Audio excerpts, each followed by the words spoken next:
Atos dos Apóstolos, capítulo de número 2, versículos 1 a 4. Atos, capítulo 2, versículos de 1 a 4. Título da mensagem de hoje: Instruções de Deus diante dos nossos desafios diários. Amém, receba. Quem disse amém, receba. Aleluia, aleluia. Chegando o dia de Pentecoste, estavam todos reunidos num só lugar. De repente veio do céu um som como de um vento muito forte e encheu toda a casa na qual estavam assentados.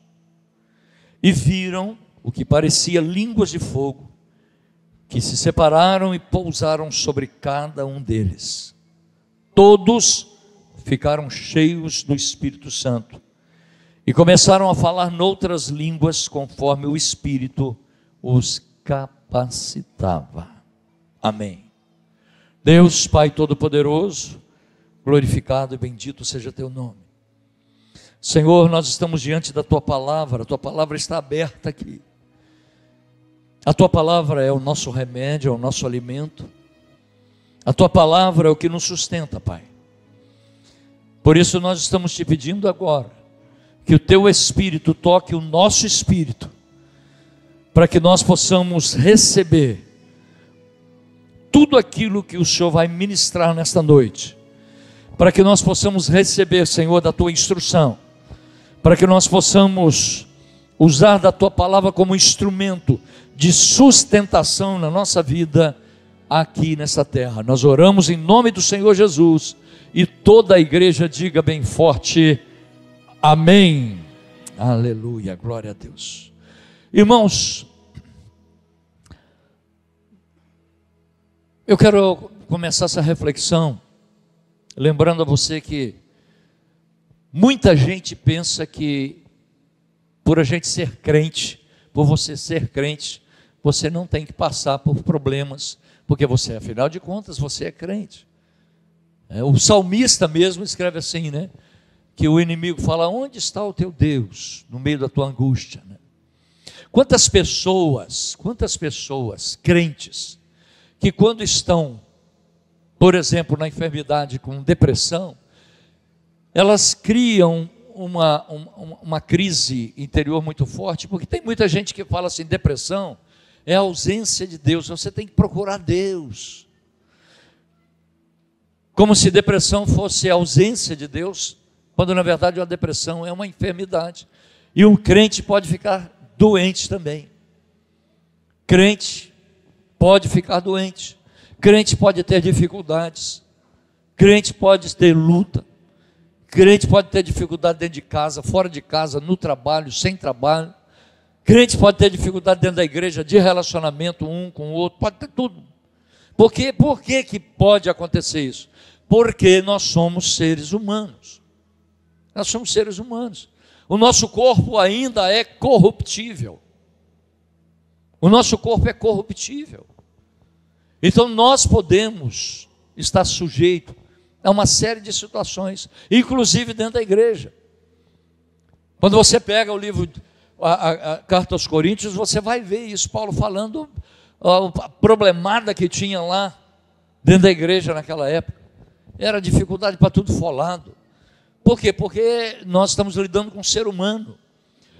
Tem gente que fala: eu pensei que a igreja fosse melhor. Quando a pessoa pensa assim, melhor ela não ficar,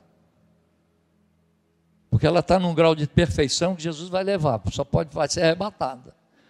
Por quê? Porque todos nós temos problemas, dificuldades, porque nós somos seres humanos. Então, pastor, qual é a diferença da gente que está aqui dentro para a gente que está lá fora? É que nós reconhecemos que a gente precisa de Deus. Amém? Tem 2 pentecostais aí. Nós precisamos de Deus, é isso que nós estamos aqui por isso. Nós não estamos aqui porque nós somos melhores, eu já falei muitas vezes aí. Nós não estamos aqui porque nós somos melhores do que nós somos diferentes. E qual é a diferença? É que um dia nós reconhecemos: meu Deus, eu preciso do Senhor. Eu preciso do Senhor. As pessoas que estão lá fora, ainda a ficha não caiu. As pessoas que estão lá fora, elas estão pensando ainda que elas podem, que elas têm, que elas sabem. Nós não, nós já chegamos a um momento em que nós reconhecemos que nós dependemos de Deus, nós precisamos de Deus. Sem Deus a gente não sabe viver, sem Deus a gente não sabe nem respirar, sem Deus a gente não sabe nem acordar pela manhã, porque nós precisamos de Deus. Se você está entendendo, enche os pulmões pentecostais e diga bem forte, aham. Mas às vezes no meio da dificuldade, é comum alguém pensar que Deus abandonou, que Deus largou de mão, que Deus está tão preocupado com tantas outras coisas lá fora que esqueceu do irmão, esqueceu do fulano. E Deus não esquece absolutamente de ninguém. Deus não nos abandonou. Deus continua cuidando de cada um de nós. Deus continua guardando a cada um de nós. Se você perceber a história da humanidade, você vai entender assim, ó. Quando Adão e Eva estavam para sair do jardim do Éden, eles iam sair por causa do pecado. O que afastou da presença de Deus foi o pecado. Então eles iriam sair. Deus preparou, Adão preparou uma folhinha, uma folha de parreira para se cobrir. Mas a folha de parreira, ela seca, vai embora. Deus sacrificou um animal, prestem bastante atenção. Adão e Eva estavam para sair. Deus estava sabendo o seguinte: olha, aqueles que eu amo, eles vão sair para uma dimensão em que eles vão passar muita luta, muito dissabor. Eles vão perder o corpo incorruptível, eles vão perder toda a graça, a presença de Deus constante junto a eles. Mas eu não vou abandoná-los lá.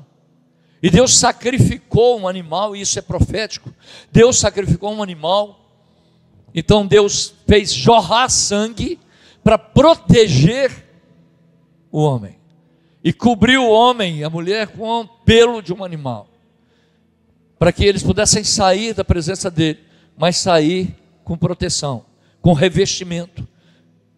Meus filhos, vocês vão sair, mas vocês estão revestidos.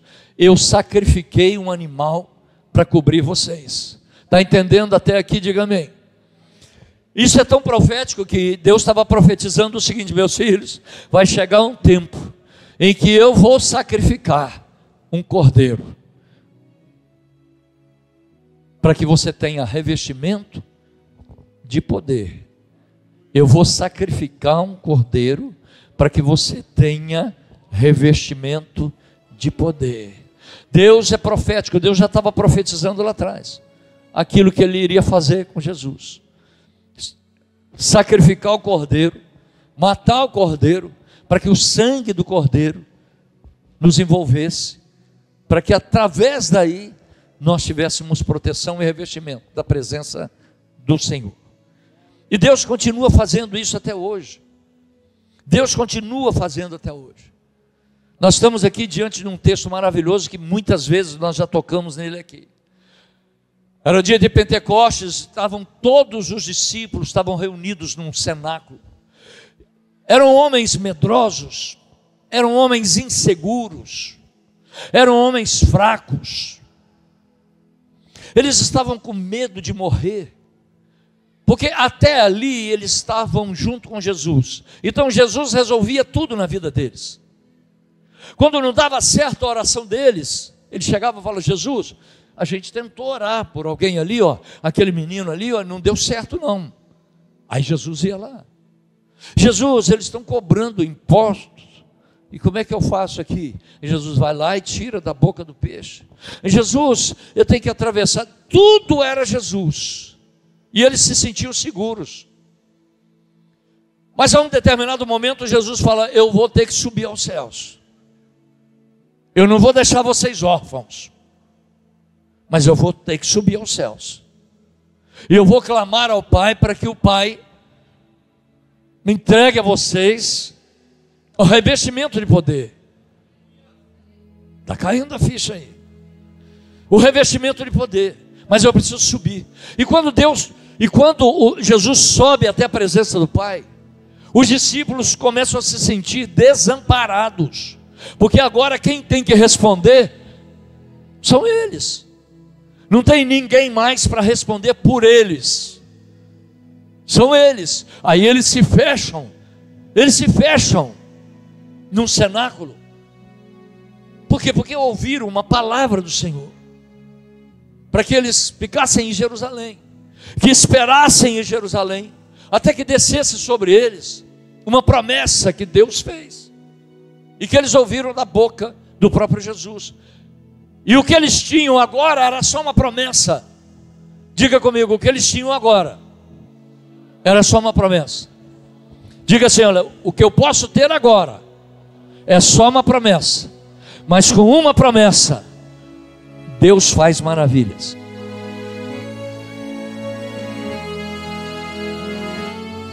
Eles tinham uma promessa. O que tinham? Estavam fechados e aguardando uma promessa que eles ouviram de Jesus, e eles estavam lá. E o texto nos diz que de repente veio do céu um som, como de um vento muito forte. Há uma tradução que diz um vento impetuoso, e isso encheu toda a casa em que eles estavam assentados. A glória de Deus encheu a casa onde eles estavam. Vou falar de outra forma: a glória de Deus mudou a atmosfera do lugar onde eles estavam. Eu vou falar de outra forma: quando alguém espera alguma coisa de Deus, a glória de Deus muda a atmosfera que está onde você está. Encheu toda a casa a glória de Deus. Mas como se não bastasse, a informação melhor vem agora. E viram, versículo 3, e viram que o que parecia línguas de fogo, que se separaram e pousaram sobre cada um deles. Você imagina uma língua de fogo, uma chama sobre a cabeça de cada um deles. A casa estava cheia da glória de Deus. Vou repetir: a casa estava cheia da glória de Deus. Mas o versículo 4 nos informa algo maravilhoso. Todos ficaram cheios do Espírito Santo e começaram a falar noutras línguas conforme o Espírito os capacitava. Então não só a casa estava cheia da glória de Deus, mas como a presença de Deus estava agora na vida de cada um deles.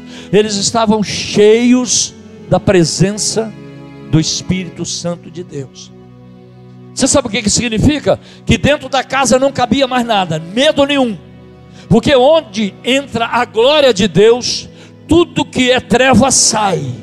Por isso que a glória de Deus primeiro encheu a casa, encheu o ambiente, expulsou o medo, expulsou a insegurança, expulsou a limitação, foi expulsando tudo que estava dentro da casa, tudo que povoava ao redor. Depois encheu a cada um deles. Você sabe o que significa? Que quando a glória de Deus desce, não só enche ao nosso redor, mas enche a nossa própria vida. Não cabe mais nada dentro de nós a não ser a glória de Deus. E aí eles saíram dali intrépidos, saíram dali pregando a palavra com poder, saíram dali falando coisas poderosas. Homens que entraram medrosos, tímidos. Eu posso imaginar todo mundo falando baixinho. Calma, fica quieto, vamos orar. Não ore alto, eles podem ouvir. O Império Romano pode ouvir. Eles podem nos prender, eles vão nos matar. Ora devagar, não abra a porta, fecha a porta, faça isso, faça aquilo. Mas agora não. Quando a glória de Deus enche a casa, e quando a glória de Deus, a presença do Santo Espírito de Deus enche a cada um deles, agora a notícia é outra: abra a porta porque eu vou sair, abra a porta porque eu vou pregar, abra a porta porque eu vou transbordar. Nesta noite Deus quer trazer um nível diferente para a vida de cada um de nós, para mudar o ambiente em que nós vamos estar e para mudar a nossa vida diante do ambiente em que a gente chegar. Se você está entendendo, dá glória a Deus aí bem forte. Mas o Senhor não deixou aqueles homens órfãos. E o Senhor deu a eles instruções. Eles não saíram e não receberam isso de qualquer forma. Eles receberam isso porque havia instrução sobre a vida deles, de como superar os obstáculos diários. E a primeira instrução que o Senhor dá é que o Senhor revelou a eles que havia uma promessa se cumprindo na vida de cada um deles. Lucas capítulo 24, versículo 49 diz assim: e eis que sobre vós envio a promessa do meu Pai. É Jesus falando com eles. E eis que sobre vós envio a promessa do meu Pai.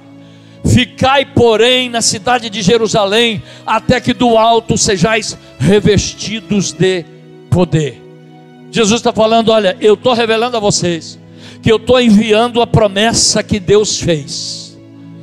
Deixa eu ser profeta para você. Tem gente que tem promessa de Deus aqui? Você tem promessa de Deus? Então eu quero te falar o seguinte: enquanto você estiver com essa promessa em dia, olhando para ela dia após dia, Deus vai operar, Deus vai responder. E eu posso falar nesta noite que Deus está enviando resposta para a promessa que Ele tem sobre a tua vida. Não fica nenhuma promessa sem resolver. Você sabe qual é o problema das promessas? É que a gente pensa que Deus vai fazer, mesmo a gente não fazendo nada. Tem uma promessa, mas fica em Jerusalém. Tem uma promessa, mas aguardem aí. Tem uma promessa, mas esperem. Tem uma promessa, mas fiquem clamando. Porque a gente cruza os braços e fala: Deus tem uma promessa, Deus tem um propósito, Deus tem um chamado para a minha vida. E aí? Quando Deus tem uma promessa, Ele está indicando: se Ele tem promessa, você precisa ter atitude. Se Ele tem promessa, você precisa ter perseverança. Se Ele tem promessa, você precisa ter esperança. Se Ele tem promessa para você, você precisa preparar o ambiente da promessa. Se você não prepara o ambiente da promessa, não vai acontecer nunca. Porque é necessário que a gente prepare aquilo que nós estamos esperando do Senhor. Prepara o lugar, porque a promessa vai chegar. Prepara o lugar, porque o Senhor diz: olha, sobre vós envio a promessa do meu Pai. E o Senhor continua revelando as suas promessas ao coração de cada um de nós. Pastor, mas eu não tenho promessa nenhuma. Tem sim. Cada palavra das Escrituras é uma promessa. Cada palavra aqui é uma promessa.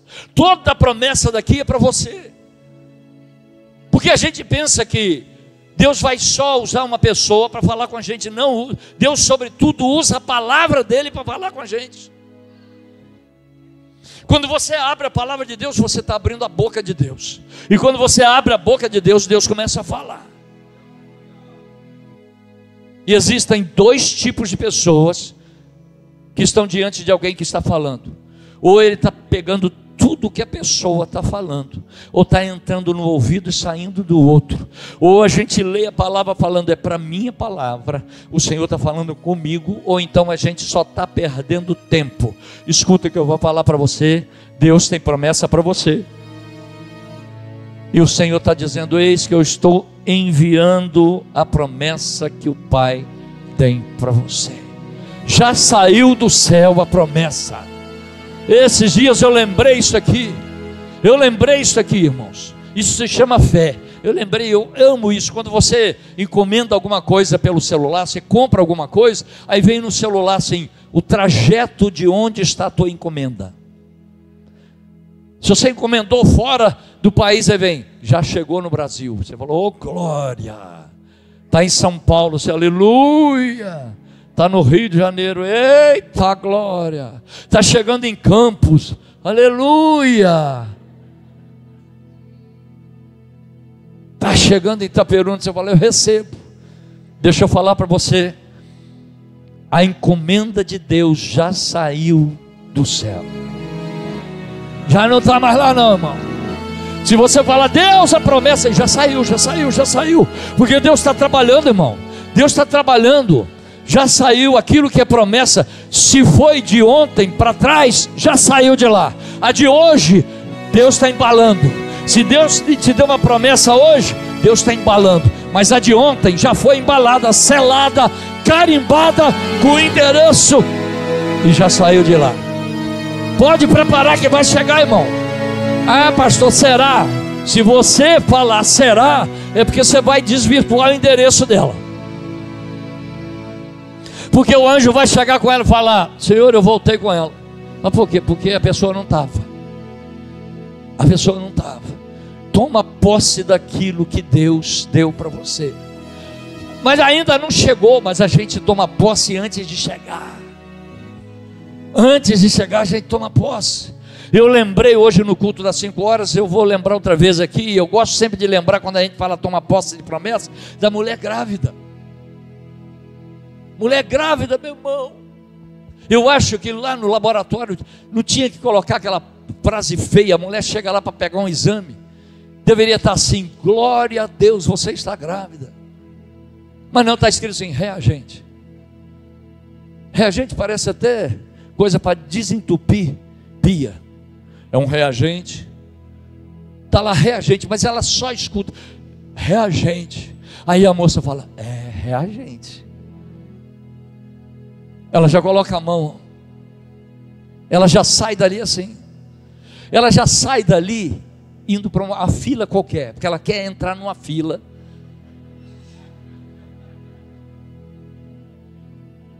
Ela quer entrar numa fila, ela entra na primeira fila que tiver. Dá licença, dá licença, dá licença. Por quê? Grávida. Ou é aquela fila ali. A senhora está grávida? Quanto tempo? Meia hora. Mas ela está grávida. Ela já está andando assim, ó. Porque já viu, a grávida anda assim, ó. É meio patinho, né? Ó. E ela está assim, é meia hora de gravidez, mas ela já está ali. Ela está na fila, mas ela já está sonhando e passar na loja para ver berço. Ela já está sonhando com chá de fralda. Ela já está sonhando com chá de bebê, chá não sei de quê, chá não sei o quê. O marido já está sonhando arranjar um outro emprego. E ela está... E sonha onde ela vai colocar o bercinho, onde que ela vai fazer. Ela está sonhando. Você sabe por quê? Porque tinha uma palavra assim, reagente. No laboratório disse isso, reagente. Mas eu estou dizendo para você, no laboratório de Deus, Deus já enviou a promessa para você. É para você engravidar. Meu Deus, nós vamos sair grávidos hoje daqui. Quem vai sair grávido daqui, levanta a mão, dá um glória a Deus aí bem forte. Eu só estou ouvindo as mulheres, homens também ficam grávidos de sonhos. Os homens digam amém. Aleluia. Nós já estamos gestando um projeto, um sonho. Nós já estamos preparando alguma coisa, porque a bênção já saiu. Deus já liberou, irmão. A palavra já foi liberada. Aquele que, quando Deus promete, é porque Ele já liberou, meu irmão. Nós cantamos isso agora mesmo, que o caminho já foi aberto nas águas. Quando Deus promete alguma coisa para você, é porque já saiu do céu, já está vindo para a terra. Escuta o que eu estou falando para você, mas só chega na mão daquele que toma posse. Se você não tem mão para tomar posse, levanta a tua mão, fecha a tua mão e fala: em nome do Senhor Jesus, pela fé, eu estou tomando posse daquilo que Ele prometeu. Aleluia. Segunda instrução, a primeira é: Deus cumpre promessa. Segunda instrução de Deus para aqueles homens, que todos deveriam estar juntos no mesmo propósito, para receberem revestimento vindo do céu e não da terra. A instrução que eles receberam, Jesus disse, escuta o que Jesus disse, Atos capítulo 1 versículo 4: E estando Jesus com eles, determinou-lhes que não se ausentassem de Jerusalém, mas que esperassem a promessa do Pai, que disse ele: de mim ouvistes. Fiquem juntos em Jerusalém, fiquem no mesmo propósito. Você sabe que às vezes a gente acha que nós somos a igreja do eu sozinho. Não existe igreja de um. Não existe igreja de um. Porque cada um de nós é um órgão dentro desse organismo, que é o corpo de Cristo. E Paulo diz: um é o fígado, outro é pulmão, outro é baço, sei lá mais o que, pé, mão. Você já viu um baço andando por aí?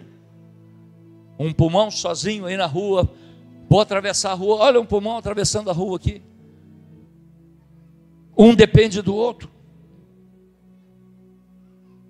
Diga para o teu irmão: eu sei que você odeia quando a gente faz isso, mas eu faço isso para irritar mesmo. Diga para o teu irmão: eu preciso de você hoje para pagar uma pizza.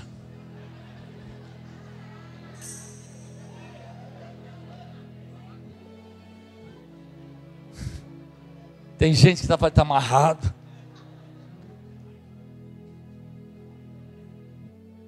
Jesus está falando: olha, vocês vão ficar em Jerusalém com o mesmo propósito. Você sabe qual é o mesmo propósito quando a gente entra na igreja? Há duas coisas na igreja. Uma, nós chegamos aqui para adorar o Senhor, juntos. Buscar a unidade na diversidade. Cada um de nós pensa de um jeito, vive de um jeito. Tem gente que tem um nível de fé lá em cima, tem outro que tem um nível de fé lá embaixo.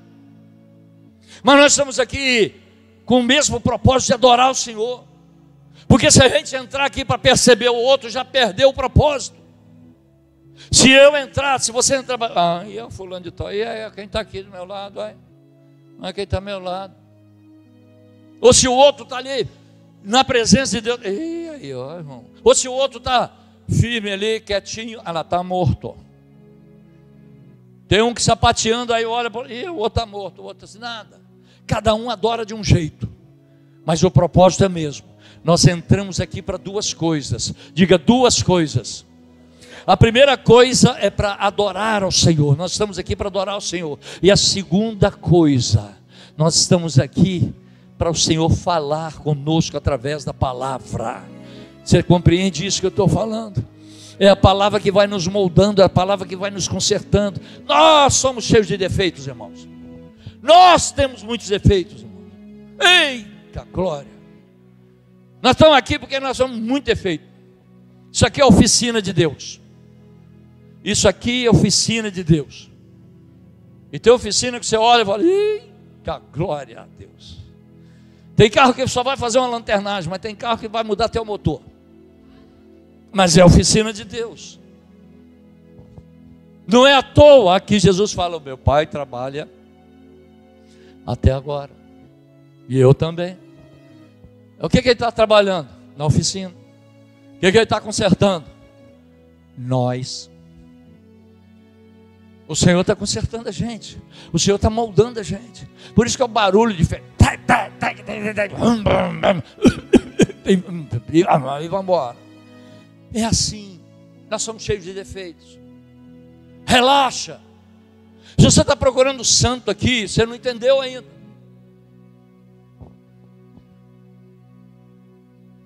Mas está cheio de... Você não entendeu o que é a igreja? A igreja é oficina, irmão. E me perdoa que eu vou falar para você. Se você não percebeu ainda, você já está dentro da oficina. Então é um carro amassado falando outro. É um carro com pneu furado falando: o outro é o pneu furado dele, e o seu. A oficina. Deus precisa moldar a gente. Como é que Deus molda a gente? Na palavra. É na palavra. Por isso que ele está falando, Jesus está falando: olha, vocês vão ficar juntos, permaneçam juntos em Jerusalém. Atos capítulo 1, versículo 4. Não se ausentem de Jerusalém. Não saiam sozinhos. permaneçam juntos, esperem a promessa de Deus juntos, porque um ajuda o outro, irmão. Porque sozinho, quando você já ouviu alguém falar assim: pastor, a minha casa tem tanto problema, a igreja tanto problema, que eu resolvi, igreja é a minha casa. Já ouviu? Levanta a mão aí. Engraçado, no culto das 5, o pessoal que ouviu era esse. No culto das 7, o pessoal que está ouvindo é esse. Eu vou repetir agora. Você já ouviu alguém falar assim: não, eu não vou à igreja, a igreja é minha casa? Levanta a mão aqui. Agora já despertou aqui a igreja também. Pegou, o motor pegou. O problema, você sabe qual que é dentro de casa? Que a gente nunca vai ouvir a palavra de Deus igual a gente ouve na igreja. Porque quando chega alguém aqui para ministrar, esse alguém que está ministrando está recebendo a palavra também. Mas aí vem alguma coisa que você falou: oh, eu não pensava disso.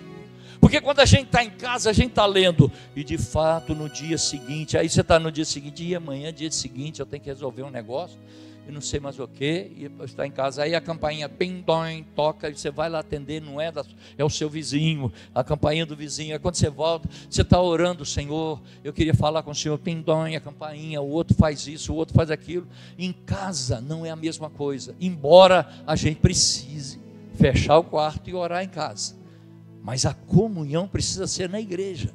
Por isso que o Senhor disse: quer alimentar o teu projeto? Alimenta na igreja. Não se ausentem de Jerusalém, mas que esperassem a promessa do Pai, que disse ele: que de mim ouviste. Não é bom que o homem esteja só.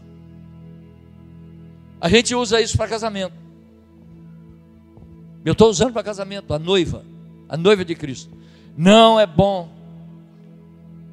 que o homem esteja só. Não é bom que uma pessoa esteja só. Porque quando você está sozinho, quando você vive sozinho, você começa a colocar caraminhola na cabeça. Você começa a pensar outras coisas, viver outras coisas. Quando você está sozinho, na verdade você não está sozinho. Você começa a ouvir gente lá fora. A conversa é outra. O nível é outro. E fé é um negócio que precisa ser alimentado. Fé vem pelo ouvir a palavra de Deus. Vem pelo ouvir e ouvir a palavra de Deus. Então eu e você necessitamos disso. Parar aqui na oficina de Deus. É necessário isso. De estar aqui para receber. Estar aqui porque a pessoa que está ao seu lado tem promessa também. E ela já percebeu isso: eu tenho uma promessa de Deus. E nós estamos todos aqui para falar: Senhor, nós temos promessas. Lá fora tem gente que tem promessa? Tem, mas eles não creem. Aqui dentro tem promessa? Claro que tem, mas nós cremos, e nós esperamos, e nós perseveramos, e Deus já enviou aquilo que precisa ser enviado. Diga amém, se você está entendendo. A terceira instrução do Senhor é que quem prometeu o revestimento, quem deu a promessa, era e é fiel para cumprir. Escuta, a promessa que nós temos não foi uma pessoa que disse, foi Deus quem falou. Atos capítulo 1, versículo 4, que nós acabamos de ler, diz assim: e estando com eles, determinou-lhes que não se ausentassem de Jerusalém, mas que esperassem a promessa do Pai, que disse ele, que disse Jesus, que de mim ouvistes. Eu não estou falando de profetado, eu estou falando de promessa de Deus, das promessas que Deus tem. E toda promessa que Deus tem, que usa alguém, precisa estar confirmada na palavra. É na palavra. Mas quem disse é Ele.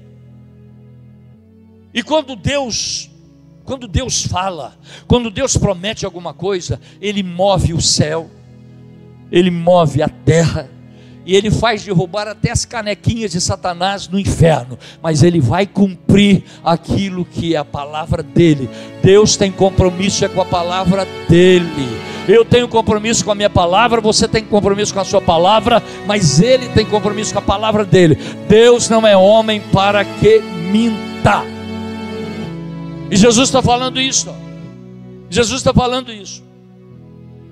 determinou-lhes que não ausentassem de Jerusalém, mas que esperassem a promessa do Pai, que disse ele: de mim ouvistes.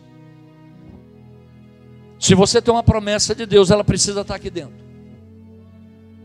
E se ela está aqui dentro, quem prometeu é fiel para cumprir. Quem prometeu vai cumprir. Mas eu e você precisamos entender que o tempo de Deus é diferente do meu. A gente quer tudo no nosso tempo, mas Deus tem o tempo dele. A gente quer que tudo aconteça no mesmo tempo, mas Deus tem o tempo dele. Há momentos que Deus está falando: não, você vai esperar. Você pode esperar. Vai cumprir? Claro que vai cumprir no tempo. Deus não atrasa e nem adianta. Mas Ele cumpre no instante dele. Nós não. Nós falamos: eu vou, e a gente não vai. Pode esperar, e a gente não vai. Eu vou fazer, e a gente não faz. Eu vou orar, e a gente coloca aquela mãozinha no WhatsApp. Puf! Aí quem vê fala: está orando. E aí, para falar que a gente está orando muito, a gente coloca 10 mãozinhas. Está orando muito.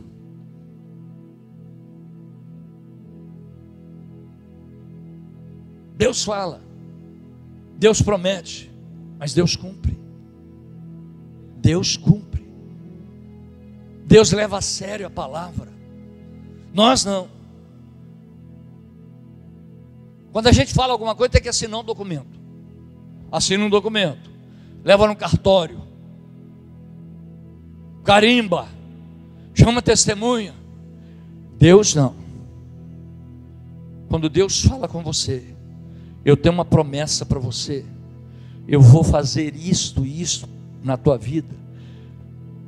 Entenda que Satanás vai tentar te roubar, mas escuta, no tempo certo, Deus vai fazer chegar a promessa na tua mão.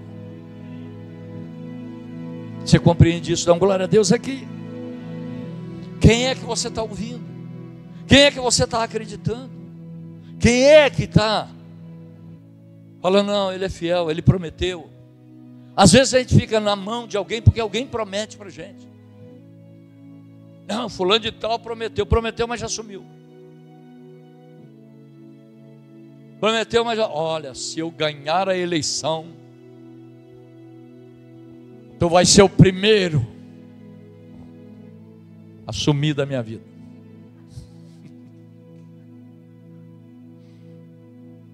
É por aí.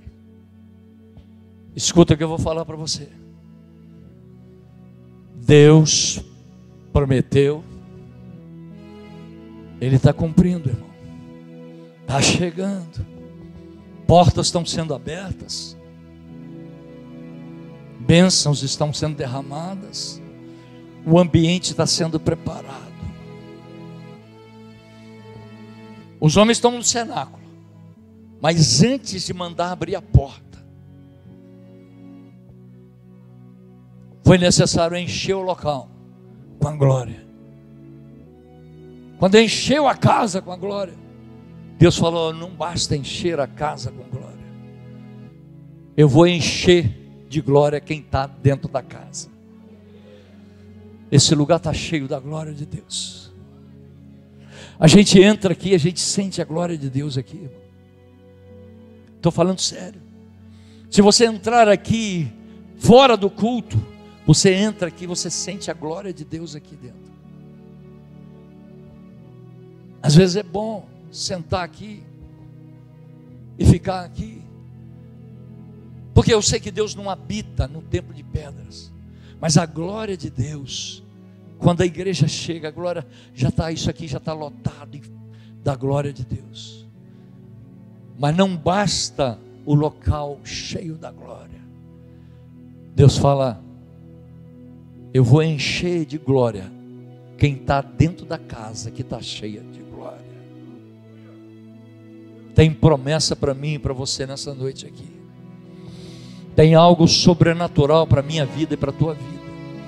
E eu vou te antecipar uma coisa: que o que Deus tem para você e que você vai levar hoje vai alcançar toda a tua casa.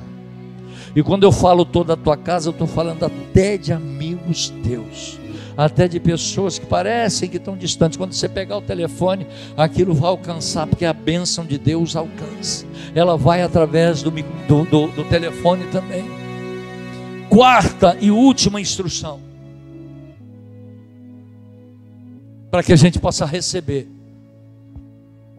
o revestimento, para que a gente estar preparado para qualquer embate da vida. Quarta e última instrução, que o revestimento que veio para aqueles homens e que mudou completamente a rotina deles, veio também para cada um de nós que estamos aqui ouvindo esta mensagem. E eu vou te dar base bíblica para isso. Quando eles saíram da casa, do cenáculo, eles saíram, aqueles homens enfraquecidos, aqueles homens medrosos, inseguros, homens que não sabiam falar direito, irmão. Eu não estou falando na questão gramatical, não tinham recurso, autoridade para falar. Quando eles saíram com uma autoridade tamanha na palavra, que aqueles que entraram falaram: fecha a porta porque a gente está com medo, abre a porta, porque agora a gente vai transbordar aí fora. Abre a porta que nós vamos transbordar aí fora. E aí Pedro, lá no versículo 37, quando eles estão pregando e as pessoas perguntam para ele: o que nós faremos, homens? O que nós faremos então? Eles estão ouvindo a mensagem agora de poder. Aí o versículo 38, disse-lhes Pedro: arrependei-vos, ou seja, mudem a forma de pensar. Arrependimento é mudar a forma de pensar, é metanoia. Meta é mudança, noia é cabeça, mudança da tua cabeça. O que a gente vai fazer, homem de Deus? Mudem a forma de pensar. Quem era religioso não aceita apenas ser religioso. Muda a forma, tem um nível maior de relacionamento, tem um nível maior de recebimento, tem um nível maior de receber o reino. E quando se recebe o reino, no reino vem caixa de ferramenta, no reino vem remédio, no reino vem respostas, no reino vem chaves, no reino vem solução. Muda a forma de pensar. E Pedro continua: arrependei-vos e cada um de vós seja batizado em nome de Jesus Cristo para perdão dos pecados, e recebereis o dom do Espírito Santo. Sejam batizados e recebam o dom. Essa noite você vai receber dons. Quem é batizado no Espírito Santo aqui, levanta a mão. Quem é batizado, quem ora em línguas aqui, mantenha a sua mão levantada. Eu vou profetizar um negócio sobre a tua vida. Você vai receber dons. Você vai receber dons. Você vai receber dons. Dons não é prêmio. Dom é responsabilidade. É instrumento para atuar. Dons não é prêmio porque nós somos bons. Não. Os dons são necessários para que a gente possa ser instrumento de Deus. Pode abaixar as mãos. E recebereis o dom do Espírito Santo. Agora olha o versículo 39. Pedro está falando que aquilo que você vai receber, aquilo que nós estamos recebendo, porque a promessa que Deus tem para você, Ele está pregando, Ele está dizendo: a promessa que Deus tem para você diz respeito a você, a vossos filhos e a todos os que estão longe, a tantos quanto Deus nosso Senhor chamar. Você sabe o que Ele está falando? Aquilo que você recebe, o revestimento que você recebe, não é só para você, é para a tua casa toda, é para aquelas pessoas que estão distantes, e para todas as pessoas que Deus chamar para perto de você. Você vai ser instrumento de Deus. Deus vai te dar dons espirituais. Deus vai encher você da glória. Onde você entrar, a casa será cheia da glória. Não tem que abrir a boca, mas é apenas transbordar o que tem. Eu quero fechar o assunto aqui. Deus nunca prometeu que você não passaria luta. Nunca. Mas Ele ofereceu e continua oferecendo revestimento de poder. Para que é revestimento de poder? É para você passar pelos embates, é para você atravessar o mar, é para você atravessar a tempestade.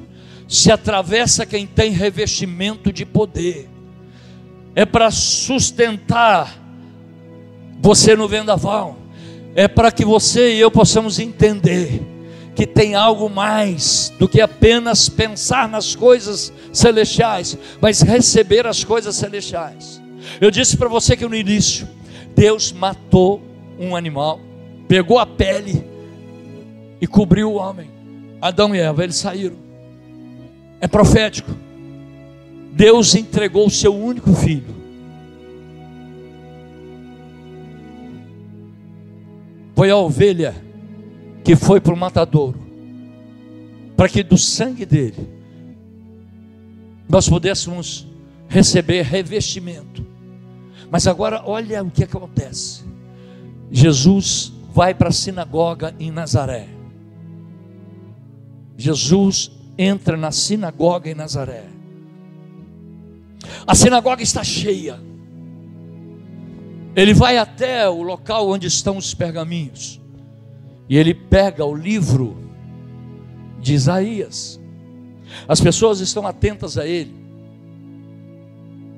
porque nem todo mundo sabia ler naquela época, mas Jesus era leitor. Então Jesus pega o pergaminho, Isaías 61, e ele vai ler algo, porque aquilo que nós vamos receber, aquilo que os discípulos receberam, primeiro passou por ele, por Jesus. Lucas, por favor, coloca aí Lucas capítulo 4, versículos 18 a 21. Se você puder ficar de pé, fique de pé. Vou pedir ao ministério que esteja aqui. Olha o que está escrito no telão, Lucas capítulo 4. Primeiro precisou passar por ele, para depois os primeiros discípulos e chegar até nós. O Espírito do Senhor é sobre mim. É Jesus falando, é lendo. Pois que me ungiu para evangelizar os pobres, enviou-me a curar os quebrantados do coração, a pregoar liberdade aos cativos, a dar vista aos cegos, a pôr em liberdade os oprimidos, a anunciar o ano aceitável do Senhor. E cerrando o livro e tornando a dá-lo ao ministro, assentou-se, e os olhos de todos na sinagoga estavam fitos nele. Então começou a dizer-lhes: hoje se cumpriu essa escritura em vossos ouvidos. Deixa aí no 21. Escuta o que eu vou falar para você. Ninguém pode dar o que não tem. Às vezes a gente quer dar para a família aquilo que a gente não tem. A gente quer levar para o trabalho aquilo que a gente não tem. O que Jesus está fazendo, Ele está nos mostrando o seguinte: que o ministério dele começou aí. Antes disto, ele estava normalmente lá. Mas quando ele entra naquela sinagoga em Nazaré, e pega o livro de Isaías, e lê o que nós acabamos de ler, ele está falando: olha, o Espírito do Senhor é sobre mim. Não apenas porque Ele está em mim, mas o Espírito do Senhor está em mim, porque Deus tem propósito na minha vida e na tua vida. E Ele diz, Ele termina no versículo 21, e eu quero profetizar isso sobre a minha vida e a sua vida. O que foi pregado hoje sobre revestimento de poder. Escuta o que é revestimento de poder. É deixar que a glória do Senhor invada o ambiente. É deixar que a glória de Deus invada a nossa vida.